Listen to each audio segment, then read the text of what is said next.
중국에서는 코로나19의 환자 증가 속도가 둔화하면서 우한시에 대한 봉쇄령이 한 달 만에 일부 완화됐습니다. 네, 중국 베이징 연결돼 있습니다. 강성욱 특파원.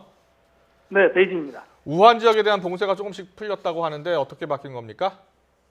네, 우한시가 오늘 외지인들이 우한을 떠나는 것을 허용했습니다. 우한시의 이 부분적인 봉쇄 완화는 지난달 23일 우한시가 전격 봉쇄가 된 지 만 한 달 만입니다. 다만 확진 환자나 의심 환자, 발열 환자, 밀접 접촉자, 그리고 퇴원 후 의학적 관찰 대상인 환자 등은 외지인이라 하더라도 여전히 이동이 금지가 됩니다. 또 이번 봉쇄 일부 완화 조치에도 불구하고 주거단지에 대한 24시간 폐쇄식 관리는 당분간 유지된다고 우한시는 밝혔습니다.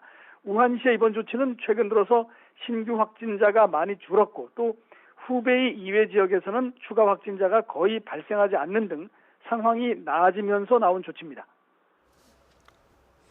네, 우리나라는 확진자가 빠르게 늘어나고 있습니다. 중국에선 이런 우리나라 상황을 어떻게 보고 있습니까?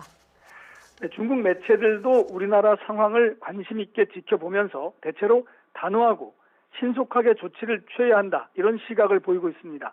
관영 매체 성격의 글로벌 타임스 신문은 일본과 한국 그리고 이란, 이탈리아 등 4개국을 거론하면서 상황이 가볍지 않은데 대응은 늦다 이런 지적을 했습니다.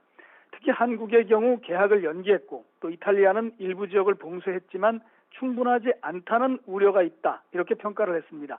또 중국의 경우에는 우한시와 후베이성에 외부 지역 의료진 4만 명을 투입할 수 있었지만 다른 나라는 이런 동원이 아마 힘들 것이다 이런 전망을 내놓기도 했습니다. 그러면서 중국 우한의 전철을 밟지 않으려면 더 단호한 조치가 필요하다고 주문하기도 했습니다. 중국 매체 환구시보는 한국 종교단체 신천지 교인들 사이에 코로나19 감염자가 늘어나고 있다면서 신천지가 2년 전에 우한에서도 선교를 하려다 공안에 적발돼 실패했다 이렇게 보도하기도 했습니다. 지금까지 베이징에서 YTN 강성욱입니다.